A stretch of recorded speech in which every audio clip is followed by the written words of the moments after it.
Welcome to Pennsylvania Rock Show, featuring the best unsigned rock and metal that Pennsylvania has to offer. We're kind of doing a country show tonight. Um, I like to say I make the rules when I do stuff like that. So you guys get to deal with it. Um, you just heard from Ashley Barron and her song Betrayed, and Ashley Wineland and her song Crank It Up. We're coming at you from Music from the 412, Build the Scene. KW Radio, Mega Rock Radio, Mega Rock, MegaRockRadio.net. Um, I'm messing this intro up. Let's have some fun. Tell you what, go to buildascene.com, click on the Pennsylvania Rock Show. You will see the list of names. We're going with it like that. And I'm going to bring my guest on before I sit here and ramble for too much. With me tonight is Gary Pratt, who's probably trying not to laugh at me. Hi, Gary. I haven't talked yet, so So let's start out with tell us a little bit about your musical journey. How did you get started? Like, can you pinpoint that moment where you're like, that's what I want to do? yes. I actually I was maybe 10 years old, and we went to a family reunion, and my cousin had a band. And I remember all the other kids out running around in the yard, I'm sitting there watching this band. And I got in the car and we were leaving, and I told my mom and dad, I said, when I grow up, I'm going to have a band. So that's when it all started. So when I was 16, I got a band started. I've been doing country a long time. I did do some rock and pop music, but country's where my heart is. But that was the moment I knew. So you've been playing country for about a decade? Is that what I read? A little bit longer than that, but yeah, I've been doing country a while. I've had an album out in 2020, had an album out in 2016, a Christmas album out in 2020, and we're working on new stuff now. We're releasing them as singles, but I've been doing it all my life, really. So it's been a journey. I lived in Nashville for a while after college, and lived there for about a year, and realized there's so many people down there with great talent, and you have to have a real job to go. You have to work plus do your music, which I'm still doing that. But with the today's internet and computers and all that, it's a lot easier to get your music out there. But there's a lot of people down in Nashville. I have a lot of friends down there, and I do miss it down there. But I got other things that took over my life, so I had to sort of come back and do. And maybe one day I'll go back, but right now that's not in the plans. Just keep doing what I'm doing and plugging along and enjoying music, enjoying having people listen to my music, because it's been a while, since the 2020 album. That's when people really started listening to my music, and I got several awards with the International Songwriting. I was going to say I saw ISSA. Yeah, and there's a independent music network in Nashville. I got several awards there too. So it's just exciting to have people listen to your music that you wrote, and that's where I'm at right now. I interviewed Buck Johnson on 3 Questions in a Song, one of my other shows. He's the keyboard player for Aerosmith, and Okay. why am I blanking on their guitar player? Joe Perry Project, and I believe the Hollywood Vampires. So he's in some pretty big bands. And he lives in Nashville, and he told me Nashville is the only city where when you order pizza, the pizza delivery guy is a better musician than you. You know what? There's always someone better, But yeah, everybody's doing something down there so they can follow their dream, It's crazy. So I kind of prepped you for a couple questions. I'm going to ask 2 of them right now. The first one is the unofficial Build a Scene question. That's the pizza question. What's the best pizza you've had because you're a musician? Baldy's Pizza. In Greensburg. I've never had that. It's in Greensburg, and every time we have band practice, the guys, they want Baldy's Pizza. And it's awesome. It's actually a couple blocks from my house, so I pick it up on the way to practice. But yeah, I they love good pizza. So if you're ever in Greensburg, check it out. I haven't had that one. Is there one in a Shop and Save or something there now? Um, Slice Yeah, House, I think. I, yeah. You know what? I don't know where that is inside that I don't shop. either. I see it all over Facebook, They, and I went in there one day trying to find it. I should have asked, I guess, but I don't know where it's at in the store, but it's somewhere in there. but I'm gonna look them up when we're done. Yeah, Um, he released a remake of Long Haired Country Boy. You ever hear that? I do know that song. Okay, he released that a couple of years ago, and it's such a cool version. Um, we're gonna start doing that because I just found it. I never knew he had that song out, but one day I heard it and I was like, "Who is doing that song?" And I found out it was him. So we're gonna start practicing that and put it in our show. Um, so I completely blanked. I told you I'm very scattered today. Um, oh, I know what I was gonna ask you. I was looking on your website, and you have played with a lot of very famous country musicians. Like, I'm not a huge country fan. I knew Yeah. that whole list. Oh, really? Yes. Well, we just My parents were country fans when I was growing up. So yeah, they're like the older country stars, and it's interesting to see how different some of them are. Pam Tillis, Lori Morgan, they were sweethearts. Um, we just opened for Big and Rich um, last last summer, and they were super too. They treated us so good, and some people don't want to talk to you at all, and the other ones are like your best friends.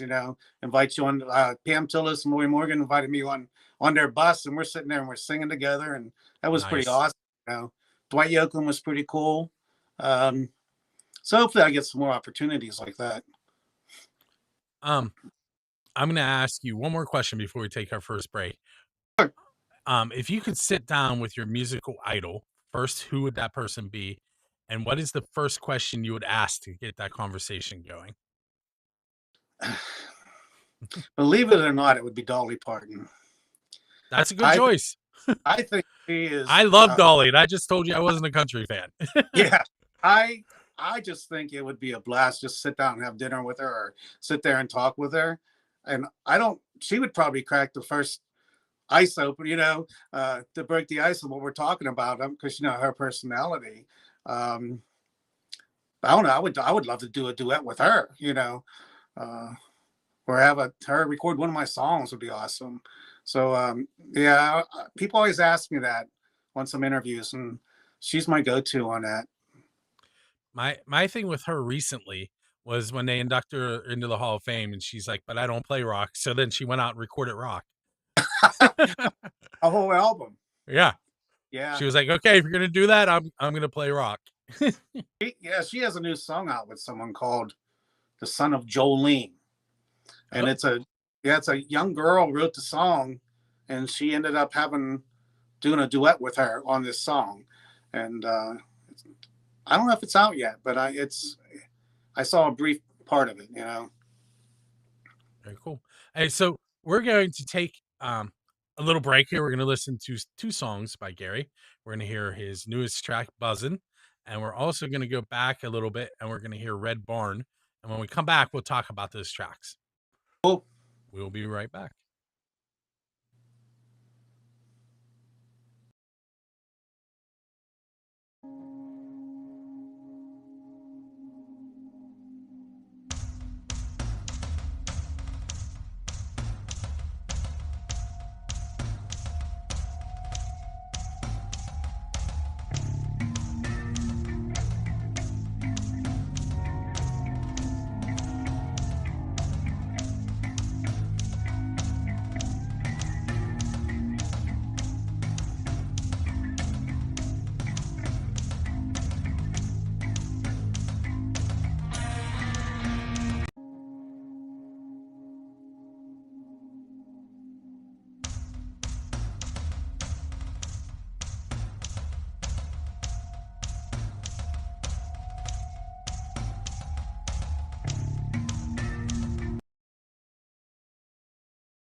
Hey, it's Bill. You're getting a view of my desktop because I forgot it was going to do that. Um, so there, I'll slide my interface out there for a moment. You'll see it's made by Mono, which happens to be the sponsor of this show and Build the Scene. I'm using a brand new mic from them as well. This is a PD 200W wireless microphone. Very cool. It's built especially for podcasting. And what we're going to do now is we're going to head into segment number 2 with Gary Pratt. And we're going to talk about his songs Buzzin' and Red Barn. Welcome back, Gary. Thank you. I've been changing things up. Didn't even remember that I did that. It's good thing I didn't have my Wendy's chili sitting there because they're not sponsoring me. Okay, so tell us a little bit about Buzzin'. Where'd you record it at? Who produced it? Um, Yeah, Maybe a backstory. This is your VHS behind the music moment. yeah, VHS, VH1. yeah. Actually got it on from a public. I didn't write that song, but it's co-written by John Party, who's pretty big in the country scene. Ken Johnson, and then I think it was Ben Butler. They wrote that song. But I sometimes when I hear a song, it's just like I got to do it. And I have a girl singer in the band. Her name's Kate Zoller, and she has a honey business. So I saw the song Buzz, and I said I got to listen to this song. And when I heard it, I was like, oh, I got to do it. It's such a fun song. It's doing very well on people are listening to it, and I'm really excited about it. And I'm excited to have John Party say, hey, yeah, you can do the song. So people can take a listen to it. It's up tempo song, and just reminds me of home. Most of my songs are sort of storytelling. This is just a fun song, and so we decided to release it as a single recently, and with MTS. Very cool. And how about a little bit about Red Barn? Red Barn. That song reminds me of my dad growing up, and my grandfather. He had a red barn on his property, and that's sort of where that song came from. And it's about sort of my mom and dad in a way. No one would be home, and they'd be up in the barn and just partying, having a good time. And some of the images that I got when I heard that song, and we decided, yeah, this will be a great one to release. So it's one of the first singles we have released since my album back in 2020, which is something worth remembering, that I wrote most all those songs on that album and dedicated to my brother who had passed away at the age of 51.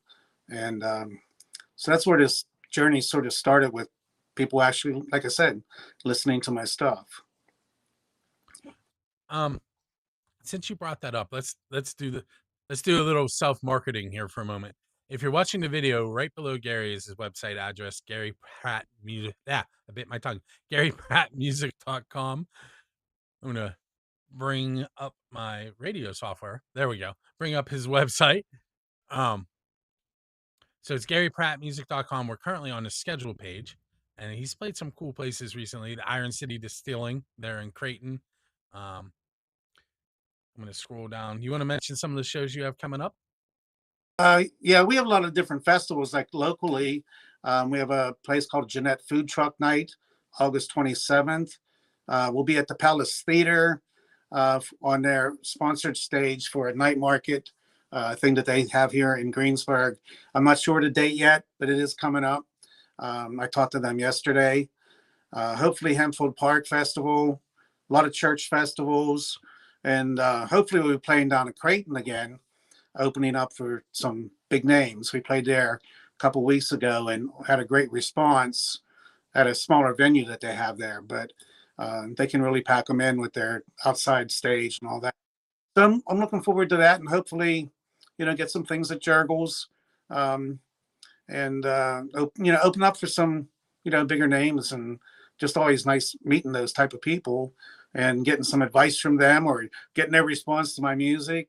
Um, so, just keep plugging along and check out the website. Always check the schedule. It changes constantly. I was working on a lot of different things today to add to the schedule, but it's not finalized yet. But you can see some videos on there. You can uh, see a little bit about myself, a little bit about Kate Zoller and myself. We go as a Pratt and Zoller is our group. But like I said, 2020, I started on my own, and then I added Kate, and she's doing absolutely awesome. Doing some Ella Langley songs, and actually, the next released song will be a duet that I wrote, and she'll be released. We'll be releasing that together, probably in a couple months. Um, so on GaryPrattMusic.com, there are a whole bunch of social media links. Which one is the easiest for people to get a hold of you with? Actually, I think it'd be Facebook. Yeah, it's Facebook. easy. Yeah, I put a lot of stuff on there every day. There's Um, Snapchat, all that, but usually Facebook seems to be the place I can hurry up and get it in there. I don't know. Trying to learn more about the other sites, but they're on there. um, I recently plugged into ChatGPT. What should I be doing to get more listeners for my podcast? And it told me to Uh-huh. stop. It told me to stop relying on Facebook. I figured that. I do figure that. So I got to um, learn some things. real quick, right below Gary right now, it says Sydney Brandon. That is a name, a blast from the past. That is Snap from the band Rockabilly Junction. Played lead guitar with those guys. They were not a rockabilly band. They were a southern rock and country band. Would have been a great fit for tonight's lineup, but I already have that set up. Oh well. And I also my the studio that I record at is in McKeesport, Okay. Tonic Studios. Lee Caruso works out of there sometimes. I don't know if you know Yeah, him. yeah. Doug Casper is the engineer. My producer is Adam Ernest. He's Okay. a young, about 29 years old. He lives in Nashville. He comes up here. He was coming up here all year last year, one week at a time. And he actually, all the new songs that will be coming out, he did every instrument on the tracks and produced it, and he's awesome. So if you get a chance, check out Adam Ernest, out there. Very cool. Um, let's go with another. Okay, tell me about an embarrassing moment you've had on stage. All right. I actually, half the people didn't even know, but I actually fell off a stage Ooh. and I hit our speakers, and the one part of the speakers, and the speakers fell. And I never lost my microphone and I never missed a word. But the people that weren't looking, they didn't know. Other people, oh, what happened? They thought some dancer knocked it over and knocked me over, but no, it was all my fault. Um, I I've, I did that in a classroom once. I tripped over a box and fell over backwards. Well, I've done that. I also did that with a mic cord. I don't use mic cords now, but at one time I tripped. Yeah. It's embarrassing, but hey, what you gonna do? I think you get a gold medal because you kept singing. I Um, know. I can't even believe I did that. Didn't miss a word. Kept the microphone in my hand. um, so we're going to take another break. We are going to hear two more tracks. We're going to hear from the Shiners and their song "Slow with You," and we're going to hear from Dinner Bell Road and their song "Walk the Line," and we'll be right back.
so country.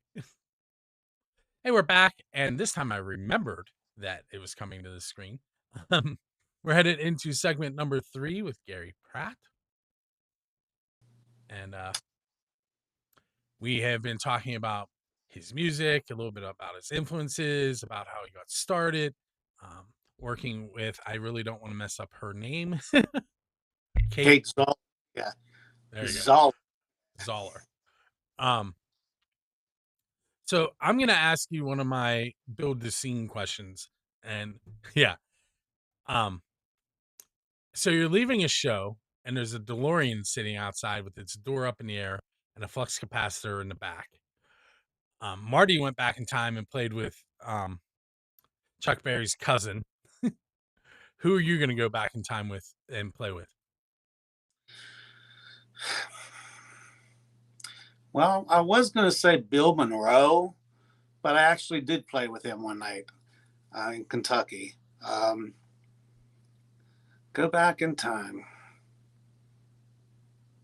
Maybe Marty Stewart. Not Marty Stewart. I'm sorry. Can't even think of his last name. I'm pulling a you tonight. I do it every Monday night. All right. How about Mel Tillis? Let's go there. Okay. Anything in particular you'd want to play with, Mel? He had a song out about a horse. I'm trying to think what it's called. I don't know, but I know it's about a horse. I don't know. I have this song ingrained in my brain from when I was a kid.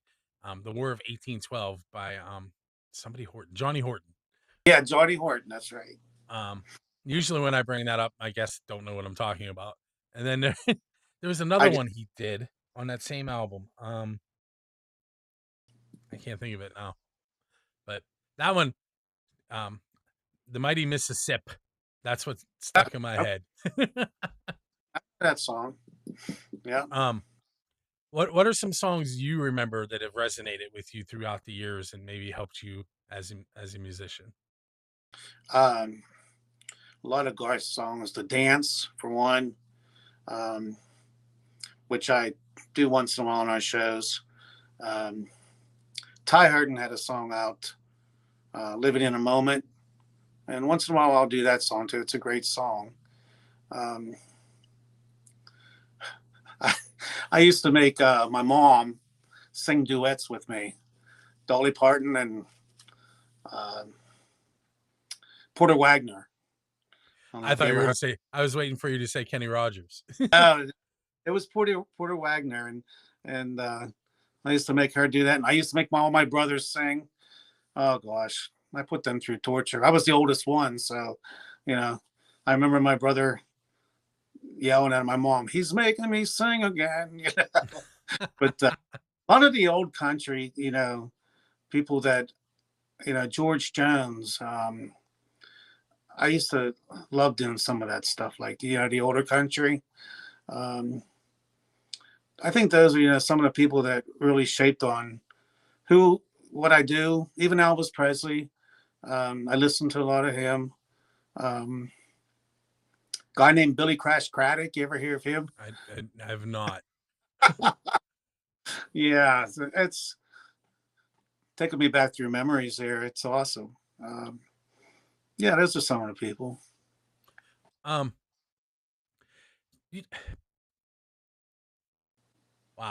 We're not gonna do that question because I can't think of his name. We'll do a different one. So if you were able to handpick a band to play with, what musicians would you put in your band? Oh gosh. That aren't currently in your band because we don't want to slight anybody. No, can I just pick one band? Yeah. You talking local or national? What are you talking? However you want to do it. Jason Aldean's band is absolutely fantastic. I've heard them in concert, and they blow you away, and they sound like they sound, on their recordings, and I think that's pretty impressive. Um, and then, I mean, there's a lot of people, but I mean, that they sort of made a good impression on me. And if I could ever sing in front of that or sing with Jason Aldean, actually, he's coming to Pittsburgh for the draft um, this weekend. He's I think probably he's probably gonna make a lot of money this weekend with his restaurant. about this, yeah, with his restaurant too. But I heard them. If you ever get a chance, I mean, just go see them. Absolutely, I just loved it. You mentioned Garth Brooks earlier. Mhm. I am a Garth Brooks fan. I you probably don't believe that I'm not a country fan after this conversation, but um, I used to Garth Brooks, Brooks and Dunn, Alan Oh, Jackson. Those are the type of country bands that I was into. Um, not quite what my parents were listening to, uh, but they kind of walked the line between country and rock. Um, that was kind of where I was at. yeah. My dad listened to a lot of country. He played guitar too. He was never in a band, um, but I think that's where I got a lot of that influence. Um, I was going to say something. No, I forgot what I was going to say. Yeah, Garth Brooks. Actually, the guy who wrote the dance, Tony Arata. My last album in 2020, um, he gave us a song called "Something Worth Remembering," and that ended up being the title of the album. Um, it was funny because when I didn't know what I was going to call the album, something didn't sound right to me. Like I listened to all the songs, I loved all the songs, but they weren't meshing together to put what I wanted in memory of my brother. And my producer brought that song to me, and I listened to it, and I knew exactly what song was going to be first, what song was going to be last, and it ended up being the title of the album. Um, and I was honored to have Tony Arata's song on my album, like that he wrote the dance. So it is one of my favorite songs that I do. What really turned me on to Garth, I had not heard of him until he did there was a Kiss album where Kiss hired Oh yeah, and he did Hard Luck Woman on it, and I thought it was phenomenal. I'm like, "Who is this guy?" And yeah, that was when I found him. Um, I had been hearing him, I just didn't know I was hearing him. right. Excuse me. Yep. Um, let me think. Oh, what's one piece of equipment that if you forgot it at home, you would make your concert late and go back and get it? And I've done this, and I'm going to go home to get them. Where I left all my. It wasn't a piece of equipment. It was actually all my cords, all my mic cords, all my speaker cords, everything. I left a whole trunk at home, and I was actually out in Toronto, Okay. and I went to go set up, and I'm like, "Holy shoot!" I mean, I was supposed to be playing in an hour, and I'll have no cords. I said, I got to go home. I jumped in the car. I said, oh, it's going to take me a long time to get home, a long time to get back here. And then I got the bright idea to go to a music store and buy all new cords. And they stayed open for me because they were closing at 6 o'clock. So I bought all the Did cords you go I to had. In Stuff? It might have been. I don't know. I don't It, know. it would have been like what is that there? Blonox. It could have Right been. right off like right along 28. Like you can Right see along 28 28. from it. No, I don't think it was. No, it was somewhere else. I called and they said we close in 5 minutes. I said, please stay open. I'll buy all the cords you got. They had enough for me. So that's one thing you can't go without. Yeah, out. I mean, a microphone, you can have an extra microphone. A guitar, of course, you do need that. But yeah, I was panicking that time. We made it through though.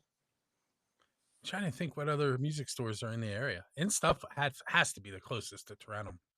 Um All I know was now, a but Yeah, all I know was a gray building. I have no idea because it's been a while, but yeah. so we're running really low on time. Okay. Is there anything we haven't covered that you want to throw out? Oh, Snap says Hollywood music. I think that might have been it. Anything that we haven't covered that you want to throw out so we can make sure everybody knows? Um, just the website, check it out. Like I said, there's a lot of different, you know, buttons you can hit to go to different sites. But my music's on Amazon, it's on Spotify, Diesel. Um, you can ask Alexis the play. Of course, that's Amazon. Get out there and listen to my music. I just really, really appreciate it, especially the new stuff. I like the old stuff too. So if you haven't heard the old stuff, it's new to you. So you can listen to all of it.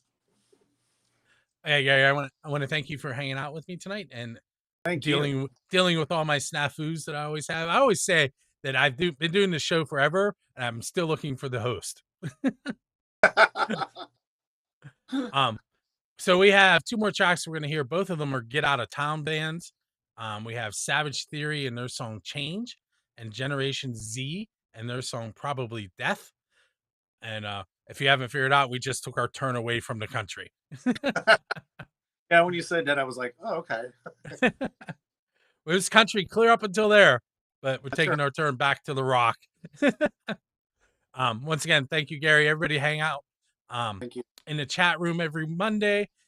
Snap, if you're still there, thanks for hanging out with us. And go to GaryPrattMusic.com. If you like this episode and you want to see more, go to buildascene.com, where you can also find my 3 questions and a song and my flashback version of the Pennsylvania Rock Show. And we will see you next Monday. Oh, All right. tomorrow on the flashback at 8 p.m. will be a world premiere of the song Queen Bee by the band Eden on Fire from Erie. So if you're into like melodic, usually melodic metal from them, this one's kind of grungy and angry. You should check it out. Sorry, you were going to say something, Gary, before I. Thank you. Thank you, everybody. You're welcome. It's that time of the night at the end of the show where I'm going to spin the wheel, and Dresky Entertainment is going to give away 2 tickets to one of their shows. This one happens to be Saturday, May 9th, and Buckethead. Tickets are $65.65 to $80.65. It is at Jurgles Rhythm Grill. 7 p.m. doors, 8 p.m. showtime. There is an early entry, which is 6 p.m. Minors are allowed with the parent or guardian. And I had 4 people: Keith Laydig, Thomas Trainer, Andrew Carr, and Justin Todd. I put all their names on there a whole bunch of times. I'm going to hit shuffle twice. There's once, there's twice. We're going to spin and find out who is winning those 2 tickets to see Buckethead on May 9th. And that winner is Andrew Carr.